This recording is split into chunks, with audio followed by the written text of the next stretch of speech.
Il y a de cela quelques semaines, notre porcherie était encore bien remplie.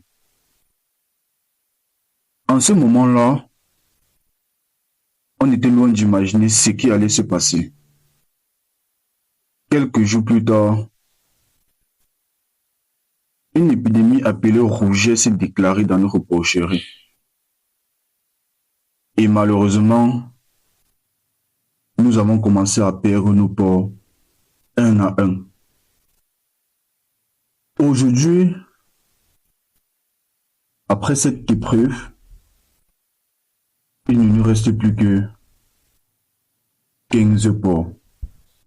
J'ai donc décidé de faire cette vidéo pour te parler de nos échecs et de comment nous avons fait pour gérer cette situation. Beaucoup de personnes diront même que nous avons échoué, diront que nous avons fait faillite. En fait, ils vont utiliser tout genre de manière, tout genre de thèmes pour décrire cela. Mais moi, je ne crois pas en l'échec.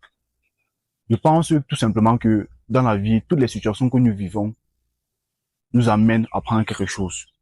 Nous amènent, peu importe si la situation est négative ou positive, elle est faite pour nous apprendre des choses qui vont nous permettre de continuer à se battre, continuer à avancer sans toutefois lâcher les bras. C'est donc pour ça que j'ai décidé de faire cette vidéo pour te partager cette expérience, pour te partager cette situation que tu n'as peut-être pas vécue. Et à partir de cela, pour que tu sois capable d'apprendre certaines choses qui pourront t'aider dans tes projets entrepreneuriaux. Voici donc la situation. On se demandait comment pouvons-nous faire pour avoir plus de revenus, pour augmenter la ferme, pour augmenter le nombre de porcs que nous avons, pour pouvoir satisfaire plus de clients. Donnons la question qu'on se posait avant de tomber dans cette situation. Et c'est très normal de se poser cette question pour toute entreprise. Tout projet, il faut toujours se poser cette question. Maintenant, on avait donc un contact qui élève aussi les porcs. Et ils nous ont donc fait part d'une formule qui allait nous aider à atteindre notre objectif. Maintenant, ce que nous voulons donc, c'est l'objectif c'était quoi? Utiliser cette formule-là pour pouvoir augmenter non seulement la taille, pour pouvoir facilement engraisser le porc. Et elle avait bien évidemment des risques.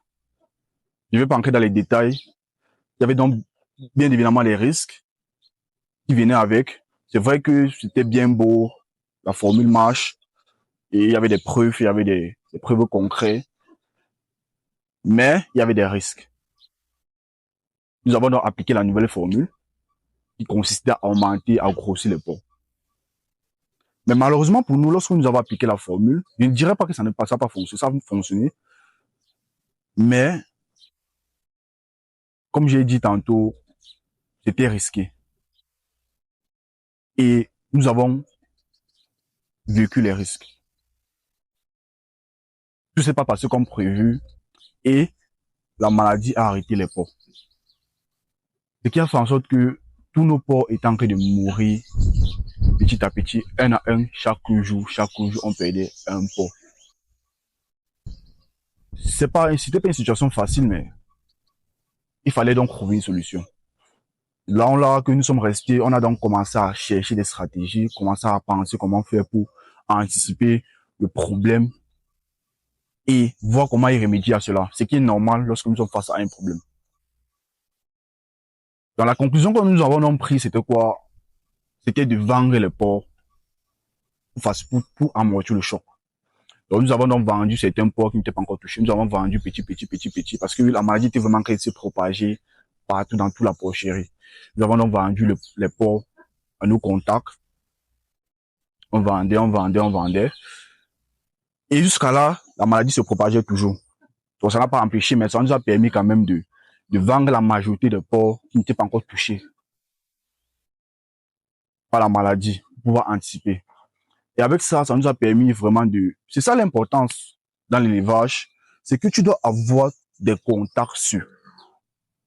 C'est ça qui nous a sauvés dans cette situation. Si on n'avait pas de contacts sûrs, on ne devait pas pouvoir vendre nos porcs, on devait être totalement dans les grosses pertes. C'est cet argent qui nous a permis d'acheter des remèdes. C'est cet argent qui nous a permis d'acheter des biotiques et des vitamines qu'il fallait donner, donc que le vétérinaire recommandait qu'il fallait donner au porc pour pouvoir amortir le choc.